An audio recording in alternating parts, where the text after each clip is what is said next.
बेटा, नाश्ता टेबल पर तैयार है। कल की तरह बिन खाए मत चले जाना। तैयार बाद में हो ना, पहले यहाँ आकर नाश्ता कर ले। मुझे नहीं खाना कुछ भी। भूख लगी तो ऑफिस में कुछ मंगाकर खा लूंगा। विवेक ने बड़े ही उखड़े हुए लहजे से सवेरे सवेरे अपनी माँ का दिल दुखा दिया। लेकिन माँ तो माँ है, दुनिया में कुछ भी बर्दाश्त कर सकती है, लेकिन अपने बेटे का भूखा पेट कभी नहीं। नहीं, आज मैं तेरी एक नहीं सुनूंगी। तुझे नाश्ता तो खिलाकर ही भेजूंगी। तेरे मनपसंद आलू के पराठे बनाए हैं, जल्दी आ और खाकर बता कि कैसे बने हैं। मैंने आपसे कहा ना कि मुझे बिल्कुल भी भूख नहीं है। बार बार एक ही बात को क्यों रिपीट करती हो आप? मैं भूखा हूं तो रहने दो मुझे भूखा। ये भूखा रहना मेरी सजा है। प्लीज मुझे मेरे हाल पर छोड़ दो। मैं आपके आगे हाथ जोड़ता हूं।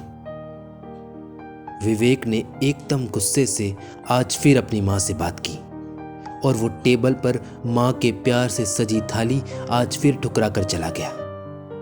मां ने चेहरे पर अपने भावों को भले ही व्यक्त होने की इजाजत ना दी, मगर एक मां का अपने बेटे के लिए बेचैन हृदय आज फिर एक बार रो रहा था। मगर मां की दरिया दिली का भी कोई जवाब नहीं। खुद का दोष ना होते हुए भी सारी गलती खुद की ही मानने लगी। मन ही मन सोचने लगी कि विवेक आजकल कितना परेशान रहता है।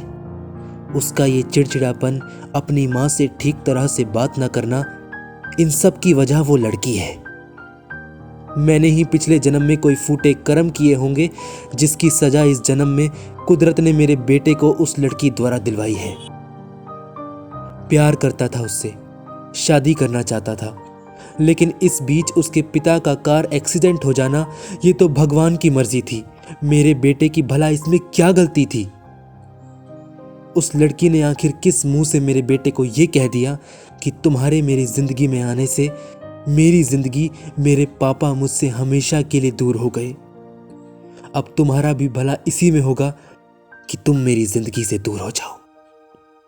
छोड़ दो मुझे मेरे हाल पर और चले जाओ हमेशा के लिए। तब से अब तक मुझसे विवेक का यह हाल नहीं देखा जाता। वो अंदर ही अंदर टूट चुका है। उसकी परवाह या फिक्र करने पर मुझे उसके मुंह से भी अब सिर्फ एक ही बात सुनाई देती है, मैं उसे उसके हाल पर छोड़ दूं। विवेक की मां रोते हुए, तड़पते हुए जमीन पर गिरकर ऊपर वाले से अपने बेटे की खुशियों की भीख मांगती है। दूसरी तरफ विवेक ऑफिस में अपनी एक बहुत इंपॉर्टेंट प्रेजेंटेशन अपने बेरुखे हो चुके स्वभाव के कारण खराब कर बैठता है और कंपनी को लगातार हुए बड़े नुकसान के कारण उसे नौकरी से निकाल दिया जाता है। सड़क किनारे अपना टूटा हुआ दिल समेटे, उदासी की चादर ओढ़े, वो बेजान होकर लोगों के दौड़ते हुए कदमों की तरफ अपनी लाल हो चुकी आंखों से एकटक नजर लगाए देखता है। और कुछ देर बाद जब एक खबर उसके कानों से प्रवेश होकर उसके पहले से बिखरे हुए हृदय को चीरती है, तो अपनी आंखों में पानी लिए और आसमां की ओर नजर लगाए बस एक ही बात सोचता है कि कुदरत ने मेरे सच्चे दिल की बात भले ही ना सुनी, मगर मेरी कड़वी जबान से निकले हुए शब्दों को तुरंत स्वीकार कर लिया। छीन लिया मुझसे मेरी मां को और छोड़ दिया मुझे मेरे हाल पर।